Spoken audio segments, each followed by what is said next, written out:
Boa noite, meu nome é André Mansano, eu sou médico especialista no tratamento de dores crônicas e nós vamos começar agora mais um Tira Dúvidas ao vivo, que vai ao ar toda quinta-feira, das 8h30 às 9h15 da noite. Então vamos à primeira pergunta. A Licínia diz: tenho artrose, já fiz de tudo, tomo colágeno já faz 2 anos, visto suplementação e nada, continua dor no joelho esquerdo. Então, Licínia, a artrose do joelho acontece então quando há o desgaste da cartilagem do joelho, né? Existem vários tratamentos. Infelizmente, os estudos mais bem feitos mostram que a suplementação com colágeno não funciona. Então, os últimos estudos mostram que, infelizmente, esses suplementos não têm efeito na artrose do joelho. O que tem efeito são exercícios físicos, fisioterapia. A viscosuplementação pode ajudar, parece que no seu caso não ajudou. Outra possibilidade é a radiofrequência das articulações do joelho. Como que é feito esse procedimento? É colocado então agulhas específicas ao lado dos nervos que inervam a articulação do joelho. Por dentro dessas agulhas são colocados então eletrodos, e esses eletrodos são ligados a um gerador de radiofrequência, tá? E esse gerador emite uma corrente elétrica que tem como objetivo inativar esses nervos, tá? Então é um tratamento que pode ajudar bastante. Em último caso, a cirurgia de prótese, né, que é a substituição da articulação do joelho por uma prótese metálica, também pode trazer então bons resultados, tá bem? A Mislene Bardella diz: gostaria que o senhor falasse sobre mangioma ósseo, tem sintomas e também costochondrite. Então, o hemangioma, Mislene, é uma malformação que é benigna, na verdade, no corpo vertebral, né, na coluna vertebral, que na grandíssima maioria dos casos ele é assintomático, ou seja, não causa dor nenhuma. Em poucos pacientes, quando o hemangioma é bastante grande, ele pode então causar dores bastante fortes. Quando isso acontece, um dos tratamentos possíveis deixa eu mostrar aqui para vocês, a vertebroplastia. Então, a vertebroplastia, nós conseguimos colocar uma agulha dentro do corpo vertebral, dentro do hemangioma. Usualmente é feito para fratura, na verdade, mas também pode ser feito para hemangiomas. E é colocado então uma agulha, aqui mostrando um caso de fratura, mas pode ser feito para hemangioma também. É um procedimento sem cirurgia. O paciente fica sedado, deitado de barriga para baixo na maca cirúrgica. E nós então injetamos uma substância chamada polimetilmetacrilato, que preenche ou a fratura ou o hemangioma. Tá? Um tratamento que tem altos índices de sucesso. Aqui preenchendo o corpo da vértebra. Com relação à costochondrite, o que acontece? Aqui na região entre a costela e o externo, né, porque as costelas acabam se conectando, se articulando aqui no externo, há uma cartilagem no meio do caminho, tá? E a costochondrite nada mais é do que a inflamação dessa cartilagem. Então causa bastante dor torácica. Usualmente quando o paciente tosse, quando o paciente respira fundo, dói bastante. É tratado então com anti-inflamatórios, medicamentos analgésicos, e nos casos onde nada disso melhora, nós podemos fazer infiltrações diretas nessa região, usualmente guiadas pela ultrassonografia, de substâncias anestésicas e anti-inflamatórias. Tá bem?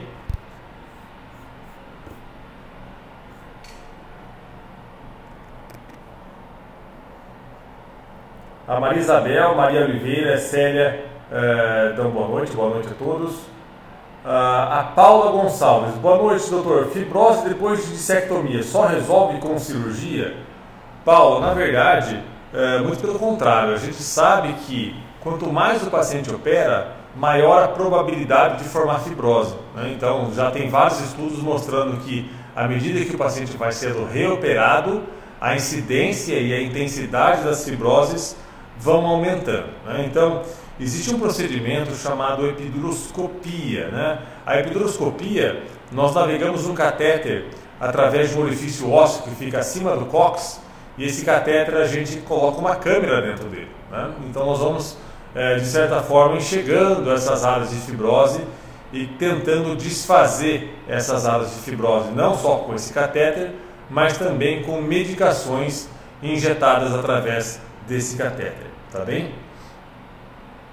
A Maria Oliveira diz: doutor, sofro de fibromialgia, foi tudo, tomo lírica, mas já não está mais adiantando.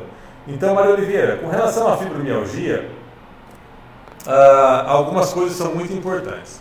O primeiro é o diagnóstico, porque nem sempre o paciente que tem dores pelo corpo todo tem fibromialgia. Então, existem várias doenças que podem simular a fibromialgia, podemos dizer assim. Então, vou dar alguns exemplos para você. Hipotireoidismo pode causar, então, dores pelo corpo todo, pode causar cansaço, que são sintomas típicos de fibromialgia. Deficiências vitamínicas, quando muito acentuadas, como, por exemplo, a vitamina D ou a vitamina C. Problemas reumatológicos, como lúpus, doença de Sjögren, polimialgia reumática, artrite reumatoide, entre outros. Algumas infecções crônicas, como a hepatite, o próprio HIV, também podem causar sintomas parecidos. Então, o primeiro passo é um diagnóstico correto. Quando, de fato, o diagnóstico é fibromialgia, ou seja, quando nenhuma dessas doenças é identificada, o tratamento deve ser multidisciplinar. Então, o que eu vejo muito são pacientes dizendo que tomam um medicamento ou outro e dizendo que isso não resolve completamente. E não resolve mesmo, tá? Porque o tratamento deve ser multimodal. Ou seja, o paciente deve sim tomar alguns medicamentos, em especial alguns antidepressivos e alguns anticonvulsivantes, tudo bem, mas o paciente deve obrigatoriamente fazer algumas atividades físicas regulares, e os estudos mais bem feitos mostram então que tanto exercícios de fortalecimento como exercícios aeróbicos, como por exemplo corrida, natação, caminhada, são benéficos para o paciente com fibromialgia. O paciente deve fazer psicoterapia, então os estudos mostram que o poder analgésico da psicoterapia em pacientes com fibromialgia é tão intenso quanto dos medicamentos. Então, o paciente com fibromialgia que não faz uso da psicoterapia perde um tratamento tão importante quanto os medicamentos. E outros tratamentos também, como por exemplo a acupuntura, também pode ajudar bastante, tá bem? A Silvana passa para dar boa noite. Boa noite, Silvana.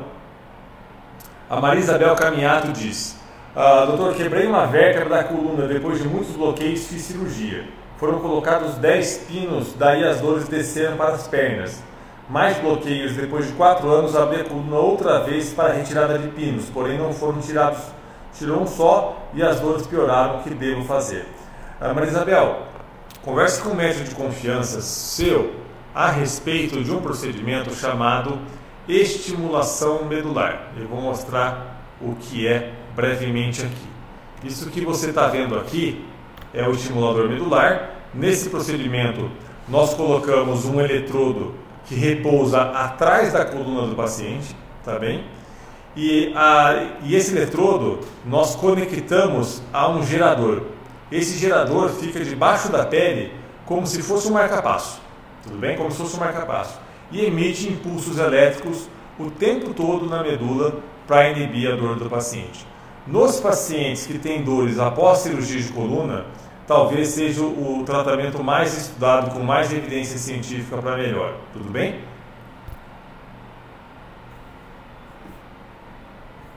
Só um minutinho.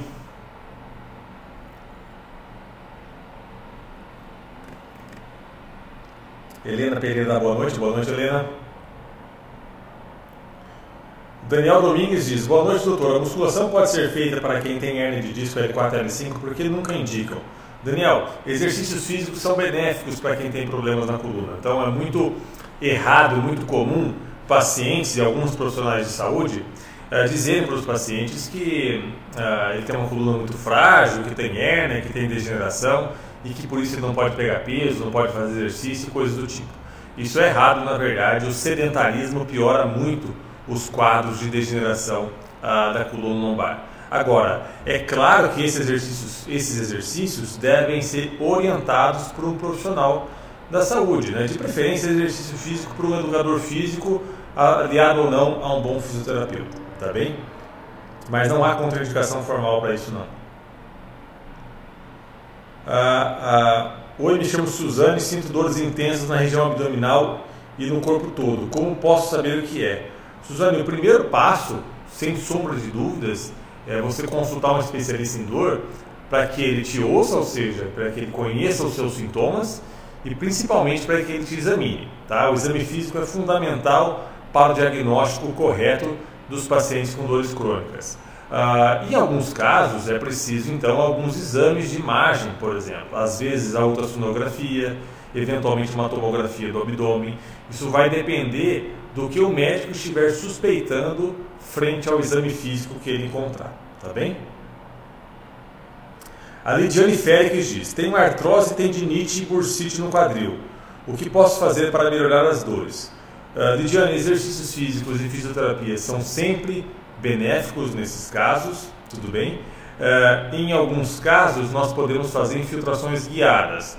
Agora, o que eu percebo é que provavelmente você está falando artrose, tendinite e bursite, que provavelmente são algo que você leu, algo que você tenha lido em algum laudo de exame, como ultrassonografia, ressonância ou coisas do tipo. Então, o que eu posso dizer? Que o primeiro passo é examinar, porque nem todas essas alterações que aparecem nos exames de imagem, elas são, então, fontes de dor. Tá? Por exemplo, para artrose, é possível fazer uma infiltração de ácido hialurônico dentro da articulação. Para tendinite e bursite, também pode ser infiltrações guiadas com ultrassom. Mas o primeiro passo é determinar o que está causando a sua dor. A Ana Lúcia diz: boa noite, doutor. Tenho 3 hérnias de disco. Gostaria de saber se pode fazer hidroginástica. Pode sim, Ana Lúcia.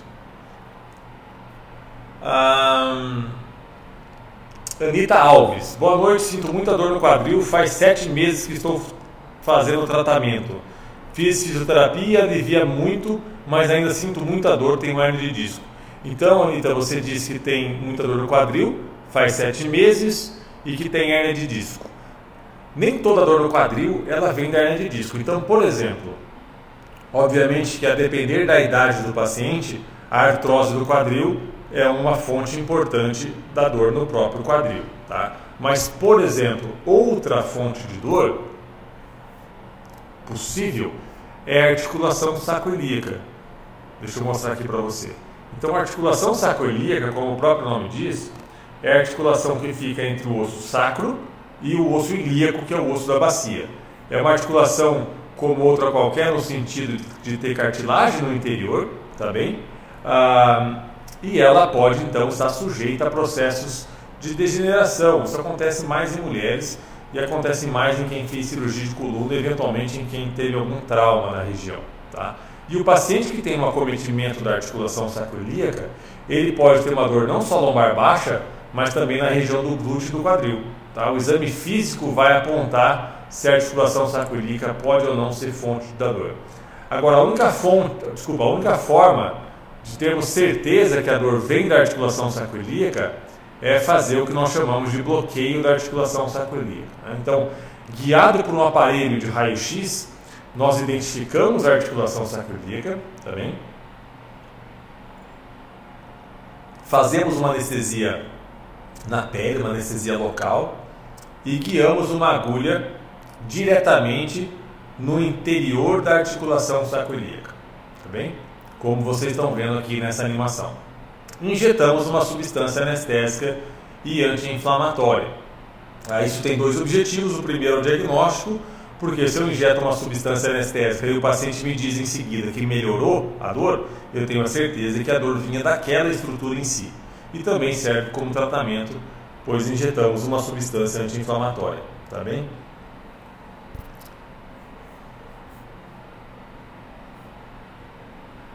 A Simone da Silva Azevedo diz: o que fazer para aliviar as dores de neuropatia? Primeiro, Simone, descobrir a causa da neuropatia. Então, a causa mais comum de neuropatia em adultos é a neuropatia diabética, né? Então, o acometimento dos nervos causado pelo diabetes em si. Para isso, é sempre importante tratar a causa específica. Então, ou seja, se for a causa do diabetes, tratar o diabetes; se for a causa outra específica, tratar essa causa, mas também tratar a dor do paciente. Então, os medicamentos mais utilizados para neuropatia são os anticonvulsivantes. Acontece que os anticonvulsivantes, eles têm a propriedade de estabilizar os nervos que causam a convulsão, os neurônios que causam a convulsão, né? e também tem, de certa forma, a propriedade de estabilizar aqueles nervinhos, aqueles neurônios que estão carregando informações de dor, no caso de dor neuropática, tá bem? Leonardo Borges diz: fiz procedimento chamado neurólise não funcional, mas dores pioraram com a infiltração das raízes nervosas da lombar. Sinto muita dor na lombar e na virilha e na perna direita toda. Leonardo, o primeiro passo, não tenha dúvida, é saber qual que é o seu diagnóstico, né? É te examinar para saber o seu diagnóstico. Porque o fato de você ter feito uma neurólise não funcional, o que esse termo, na verdade, não sei se é um erro de corretor, se não funcionou, talvez, não me diz muita coisa. Por quê? Porque é possível fazer neurólise, que é, na verdade, o termo utilizado para destruição de qualquer nervo, em vários nervos do corpo. E eu não sei exatamente em qual nervo foi feito no seu caso, e tampouco sei qual que é o seu diagnóstico, né? Então, o que é importante? É você ser examinado para sabermos a fonte da dor. Deixa eu explicar por quê. Vamos imaginar que essa dor venha da faceta lombar, tá? O que é a faceta lombar? A faceta lombar são essas articulações que você está vendo aqui entre as vértebras da coluna lombar.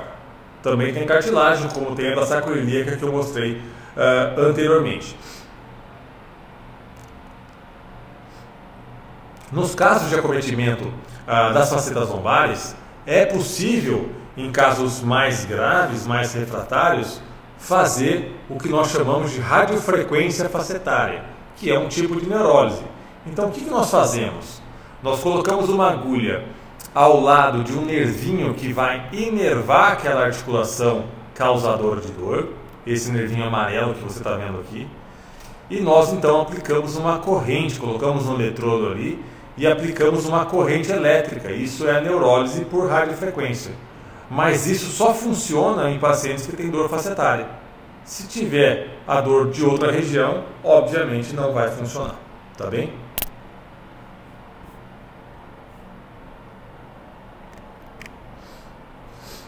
A Maria Oliveira agradece, eu que agradeço a participação. Márcia Luiz: doutor, faz um mês que tive herpes zoster e ainda tem muita dor na região da costela. Será que vou ficar com sequelas? O que devo fazer? Márcia, o herpes zoster, então, o que é o herpes zoster? É a reativação do vírus da catapora. O que acontece? Quando nós temos a catapora durante a infância, normalmente, o vírus fica adormecido, tá bem? E fica adormecido no nervo, depois que a catapora é curada. Depois de muito tempo, o que pode acontecer é uma queda da imunidade. E acontece normalmente por um simples estresse.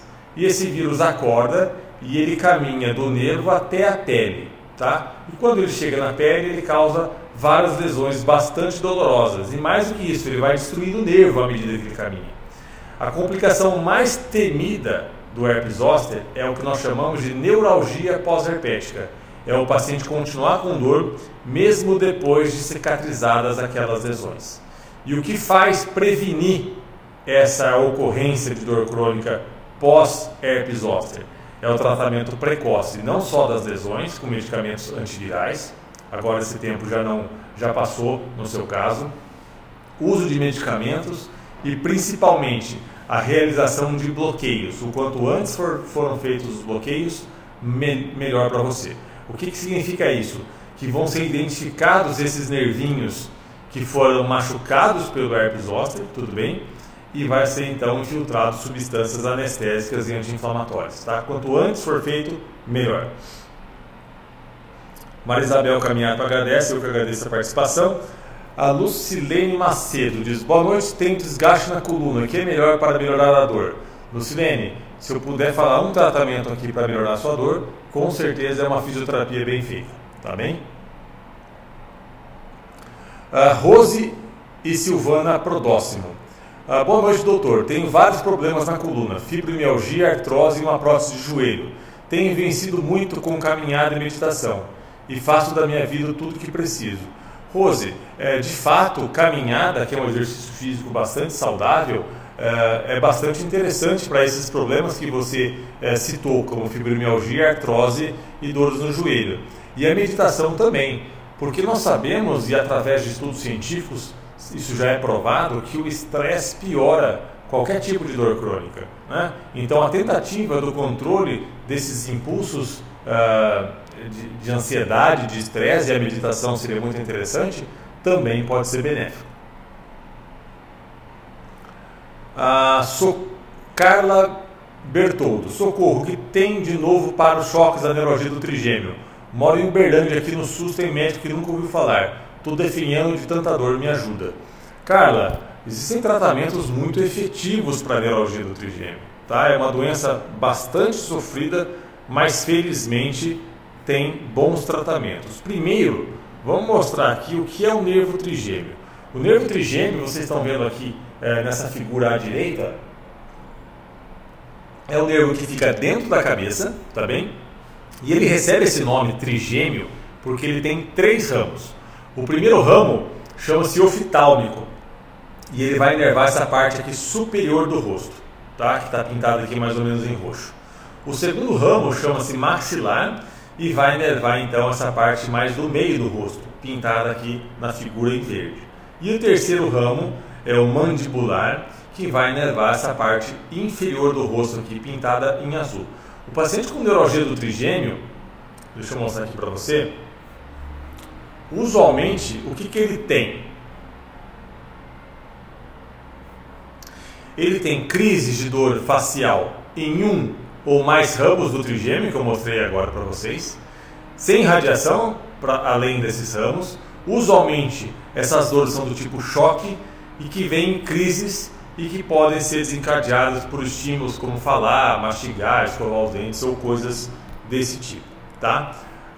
Com relação ao tratamento que você pergunta o que tem de novo, o que acontece? Nós conseguimos identificar o nervo trigêmeo, na verdade nós identificamos um buraquinho por onde ele passa no osso através de um raio-x no centro cirúrgico. Então vocês estão vendo aqui do lado esquerdo a figura do raio-x e esse, posso dizer, essa forma mais ovalada aqui, mais clara, que nós chamamos de forame oval, tá? E é por aqui que passa o nervo trigêmeo. Nós conseguimos colocar uma agulha dentro desse buraquinho ósseo. Isso não precisa de cirurgia, o paciente faz isso, não precisa de internação, é sob sedação. E quando nós chegamos no nervo trigêmeo, nós colocamos um eletrodo por dentro dessa agulha que emite uma corrente elétrica que tem como objetivo inativar o nervo trigêmeo, tá? Outra opção é colocar um catéter por dentro da agulha. Esse catéter tem um balãozinho na ponta, esse balãozinho é insuflado ali ao redor do nervo trigêmeo, comprime o nervo trigêmeo, causa uma falta de sangue no trigêmeo temporária e isso inativa o nervo. Então, são tratamentos que têm mais de 90% a 95% de chance de controlar as dores do paciente com neuralgia do trigêmeo. Converse com o seu médico, que isso pode ser bom para você.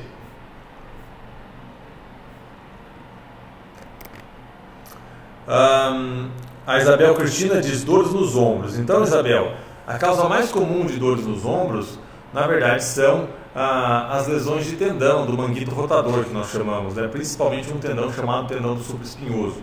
Outra causa é a bursite, né? Que é a inflamação de uma, eu posso dizer, uma almofadinha que fica ali no ombro, que recebe os tendões e os ligamentos.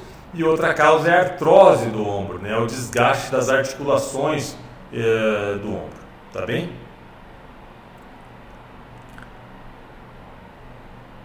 A Valéria Souza Santos diz: lesão do nervo tem cura? Valéria, a gente precisa diferenciar porque existem vários graus de lesão de nervo, né? Existem graus mais avançados que de fato não tem recuperação, né? Isso eu falo do ponto de vista da recuperação da função motora do nervo, né? Então, por exemplo, se você machucou um nervo que era responsável por um movimento de um braço, de uma perna, de um dedo, e essa lesão foi muito grave, provavelmente essa movimentação não vai voltar. Mas se você está dizendo lesão de nervo com relação à dor, isso tem controle sim, tá bem? Delma Paula: boa noite, doutor, já passei por 5 cirurgias na coluna lombar, a última em outubro, faço uso do colete de Put, mas ainda tenho muita dor, deu pseudartrose, o que ajudaria? Delma, o primeiro passo diferenciar entre as causas das dores após cirurgia de coluna lombar.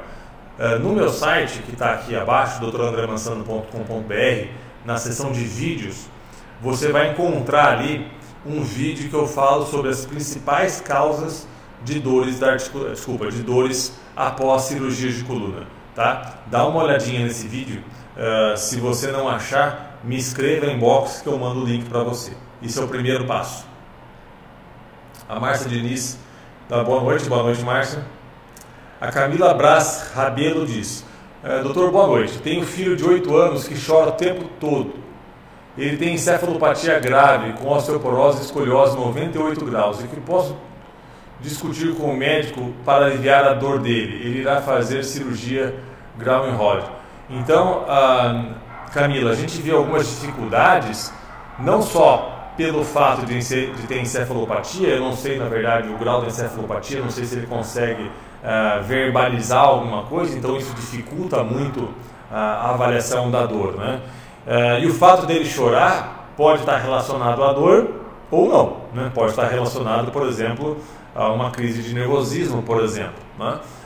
Então, em crianças ou em quem não consegue verbalizar, é muito comum nós utilizarmos uma escala de faces, né? Então, existe alguns desenhinhos que nós correlacionamos aqueles desenhos com a dor de 0 a 10, né? Mas é muito possível que as dores venham da escoliose, né? Já que é uma escoliose bastante acentuada, e se está indicada a cirurgia, a gente tem que torcer para essa cirurgia ser bem sucedida. A Maria do O Nascimento diz: doutor, minha irmã tem hérnia de disco e bico de papagaio, sente muita dor na curva do joelho, seria o caso de cirurgia? Maria do O, a cirurgia para esse tipo de problema é o último caso, tá? Então nós preferimos, antes de fazer cirurgia, optar por algumas infiltrações, pelo tratamento conservador com fisioterapia e medicamentos. Agora, se nada melhorar, é bom pensar em cirurgia, que não é 100%, obviamente. Ana Paula Menezes: doutor, uma vez falei com você, tomo gabapentina, quanto tempo para fazer efeito de remédio para a dor nevralgia? Tem alguns erros, provavelmente de corretor do celular. Aonde começou por conta de canal, foi descoberto que o nervo inflamado por conta do tratamento de dente. Será medicamento resolve ou será caso de cirurgia? Só no meu caso consigo tocar o rosto, escovo o dente, não dói nada. Dor só por dentro, às vezes sinto dor do lado direito, sensível. Isso faz parte da dor? Então, Ana Paula, alguns pacientes que fazem tratamentos dentários podem ter seus nervos lesionados. Isso, na grande maioria das vezes, não é culpa do dentista. Acontece que não dá para enxergar os nervos, e os nervos às vezes passam muito perto da região que tem que ser manipulada nos dentes, tá? Então isso acontece em 4% das vezes e na minoria resulta em dor. Os medicamentos costumam ter bons efeitos, mas nem sempre, né? Quando não tem bom efeito os medicamentos, nós podemos lançar mão da radiofrequência desses ramos que foram lesados, ou eventualmente até uma cirurgia um pouquinho mais agressiva, que é a cirurgia de estimulação cortical.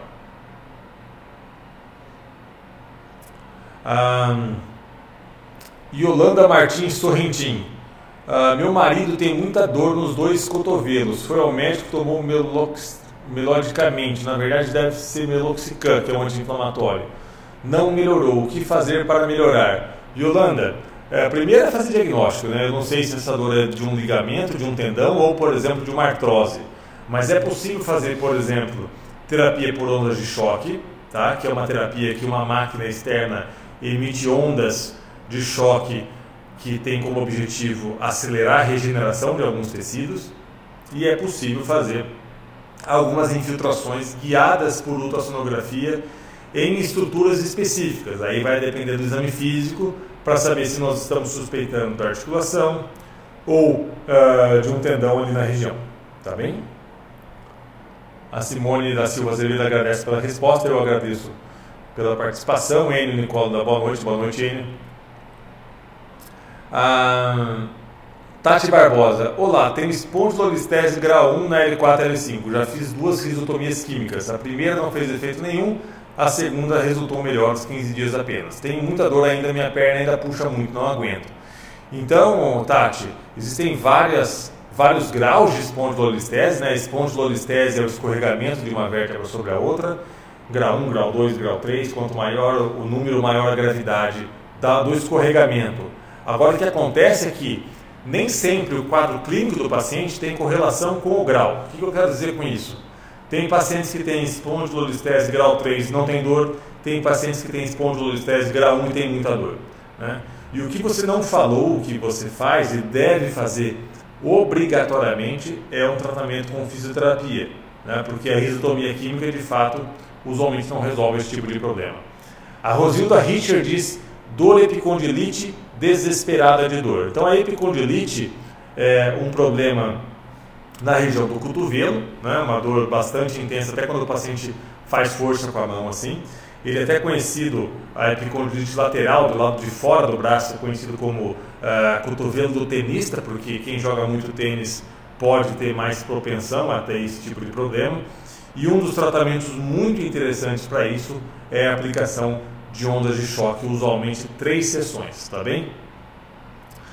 A Maria Ribeiro da Costa diz: boa noite, tem muitas dores do lado esquerdo, começa na cintura e vai até o joelho, o que poderia ser? Poderia ser, Maria, uma hérnia de disco, né, que pode causar dores que descem para o joelho a depender do nível da hérnia de disco. Deixa eu mostrar para você aqui. Isso que você está vendo aqui é o disco intervertebral, tá bem? E ele é um amortecedor entre as vértebras da coluna. E ele vai degenerando com o tempo, e a hérnia é o nome que nós damos quando esse disco vem aqui um pouquinho para trás, como você está vendo nessa animação, e comprime o nervinho que desce para a perna. Então tem nervinhos que descem até o pé, tem nervos que descem até o joelho. Então isso pode causar dores que vão da cintura até o joelho, como você está vendo aqui nessa animação, tá? Leonardo Borges agradece pela explicação, agradeço a participação, Leonardo. A Tânia Matavelli diz: boa noite, doutor. Para a melhora da dor de neuralgia do trigêmeo, só com o aumento da dose do Tegretol? Tânia, o aumento da dose do Tegretol, o máximo é 1.200 mg, é interessante, a não ser que surjam então efeitos colaterais muito graves, tá?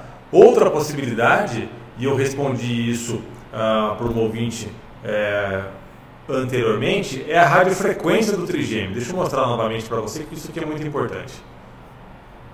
Então, aqui está o nervo trigêmeo, nós conseguimos enxergar o orifício ósseo por onde ele passa. Então, num procedimento que não é necessário cirurgia, um procedimento que o paciente tem alta no mesmo dia, realizado sob sedação, nós colocamos uma agulha dentro do nervo trigêmeo. E por dentro dessa agulha, nós colocamos um eletrodo. Esse eletrodo é ligado a um gerador de radiofrequência, que emite, então, uma corrente elétrica que tem como objetivo inativar esse nervo trigêmeo, tá? Então, isso tem resultados interessantes em até 95, 96% dos pacientes, tá bom? Um tratamento bem interessante para quem não melhora com o uso dos medicamentos.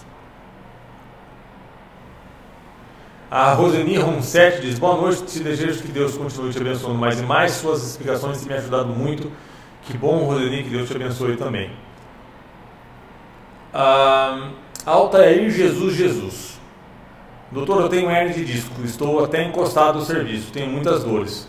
Então, Altair, uma das possibilidades para o tratamento da hérnia de disco, e sempre eu falo da fisioterapia porque é o tratamento mais importante para a hérnia de disco, é a descompressão percutânea do disco intervertebral, tá? Então, aqui você vai ver uma animação que mostra o que é hérnia de disco. Então, aqui está o disco intervertebral, e ele acaba vindo um pouquinho para trás aqui, comprimindo essa raiz nervosa, tá bem?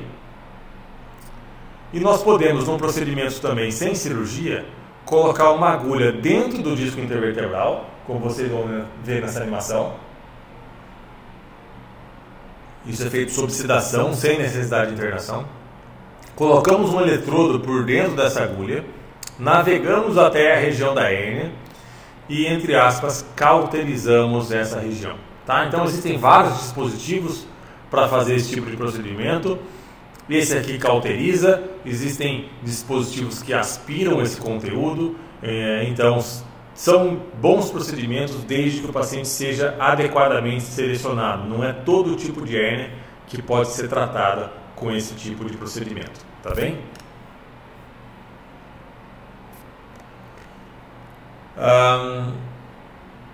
Maria Bernadette Soriano, já optei 2 vezes. Desculpa, aí ela corrigiu na mensagem de baixo. Operei 2 vezes. É um sofrimento. Agora passo pela dor da fibromialgia. Então, Maria Bernadette, com relação à fibromialgia, acho que foi a segunda ou terceira pergunta que eu respondi. O tratamento da fibromialgia ele é multidisciplinar. É feito com medicamentos, com exercícios físicos, é obrigatório, é o tratamento que mais melhora o paciente com fibromialgia, e psicoterapia, tá bem? A Rosana Martins Teixeira Cunha. Boa noite, doutor. Tenho artrose e desgaste em todas as L's, deve ser vértebras lombares. Tomo remédio para artrose e gostaria de saber qual o melhor procedimento e se posso tomar a vacina da febre amarela. Vacina da febre amarela, Rosana, de fato não é a minha especialidade. A indicação e a contraindicação da vacina de febre amarela ou qualquer outra vacina é de responsabilidade da unidade vacinal, ou seja, onde você vai tomar a vacina, eles vão te explicar se você pode, se você não pode, se você deve, se você não deve tomar a vacina, tá bem? Agora, com relação ao melhor procedimento para a artrose, usualmente a gente parte daquilo que é mais simples, né? E o mais simples para a artrose é a infiltração de uma substância chamada ácido hialurônico dentro das articulações que tem artrose. Essa é uma substância que é normalmente contida nas articulações e que está bastante diminuída no processo de artrose, e nós conseguimos injetar isso na articulação. Tá bem? A Daisy Brevillieri diz: boa noite, doutor. Tenho uma dor muito intensa nas pernas, do joelho para baixo e nos pés. Tenho espasmos musculares em toda a parte do corpo. A fórmula que tomo diariamente não faz efeito. Será que esses espasmos, essa dor, não vão parar mais? Esses espasmos me incomodam demais. Daisy, é claro que não dá para eu saber se isso vai parar daqui uma semana ou se isso não vai parar nunca, né? Até porque eu não te examinei. Mas acontece que, de fato, esse tipo de problema tem tratamento, tá? Então, o que a gente percebe aqui? Uma dor muito intensa nas pernas, do joelho para baixo e nos pés. Isso pode até ser causado por hérnia de disco. Então, é preciso examinar, porque o exame físico ele pode direcionar para uma causa específica de dor ou para outra causa, e isso acaba nos ajudando a pedir um exame, se for necessário, para confirmar esse diagnóstico. A Vilma Soares diz: boa noite, doutor. Meu nome é Vilma Soares, eu fiz uma artrodese da coluna lombar e pegou a minha perna esquerda. Estou com sensação que ela ficou mais curta do que a outra e comprometeu a movimentação do pé e com muita dor. Obrigado, doutor, pelas aulas, 100% verdadeira. Vilma, a artrodese de coluna lombar ele não tem essa capacidade de causar uma diferença de comprimento entre os membros, né? Acontece que muitas vezes nós já temos uma pequena diferença entre os membros inferiores, alguns mais, outros pacientes menos, tá? Agora, o que pode ter acontecido na artrodese é eventualmente até a formação de fibrose, que são essas cicatrizes na região dos nervos onde foi manipulado pela cirurgia, e isso causar bastante dor. Entra no meu site, que você está vendo aqui embaixo, drandremansano.com.br, clica ali em vídeos e você vai achar, procura ali em vídeos, você vai achar um vídeo só sobre as principais causas de dores após cirurgia de coluna. A Tati Barbosa diz: faça uma terceira cirurgia, né? O médico disse que tem cirurgia, mas que sou muito nova para fazer. Já estou no codeíno para dor. O que devo fazer para melhorar? Tati, a gente sempre vai daquilo que é mais simples, menos oneroso e que tem menos complicação primeiro. Ou seja, isso é a fisioterapia, né? Aquilo que é mais simples, do ponto de vista que eu estou falando da complexidade de procedimento em si, e que tem poucas chances de complicação. Nos casos onde a fisioterapia não resolve, aí nós partimos para procedimentos minimamente invasivos, feitos com agulhas, na verdade, algumas infiltrações, eventualmente radiofrequência. E nos casos onde nada resolve, aí a gente opta pela cirurgia, tá bem? Enio Nicola: Doutor, estou com muitas dores no quadril, tenho bursite e dor no joelho direito, artrose, estou além do peso, não estou conseguindo emagrecer, obrigado, boa noite. Então, de fato, a perda de peso é muito benéfica para pacientes que têm dores articulares, né? Então, tem estudos já até com cirurgias bariátricas mostrando que pacientes obesos que operaram, ou seja, que perderam bastante peso, tiveram uma melhora importante do quadro de dores articulares, tá? Isso é uma verdade. Então, perder peso seria bastante saudável para você. Agora, com as dores, às vezes você não está conseguindo fazer exercício, o que dificulta a perda de peso. Então, é possível fazer algumas infiltrações para aliviar momentaneamente essas dores, para que você consiga fazer exercício físico, tá? A Licínia China Corintiano Oliveira diz: boa noite, tenho artrose no joelho, tomo colágeno, já fiz suplementação. Eu acho que eu acabei já respondendo a Licínia, né? Então, Licínia, o colágeno de fato não funciona, os estudos mostram isso. A viscosuplementação de fato tem bons resultados, mas infelizmente não dura para sempre. É possível fazer radiofrequência dos joelhos e a prótese total do joelho. Elisângela Salviato dá boa noite Elisângela. Maria das Dores Lima Souza diz: parabéns, doutor, pelas explicações, porque tem dor até no nome. Pois é, Maria das Dores, Maria Dores, na verdade. Elisângela Salviato diz: minha mãe tem dores crônicas, já fez 3 cirurgias de coluna, uma de quadril e do joelho. Será que o senhor pode nos ajudar? Estou à total disposição, Elisângela, para saber, na verdade, o que ainda está causando as dores da sua mãe, para ver se a gente consegue, então, um tratamento mais específico para isso. A Maria Inês diz: doutor, tenho vários pontos gatilhos de dor. Pode explicar o que causa? Obrigada. Maria Inês, pontos gatilhos normalmente são pontos musculares, tá bem? Que estão muito contraídos e que são capazes, então, de promover dores não só naquela região, como também em uma região um pouquinho distante daquele ponto, né? O que nós chamamos de dor referida, né? Então, quando o paciente ou o médico aperta aquela região, dói até em outra região, tá? Isso é causado, então, muitas vezes por sobrecarga, não só tensional, como própria sobrecarga muscular, tá bem?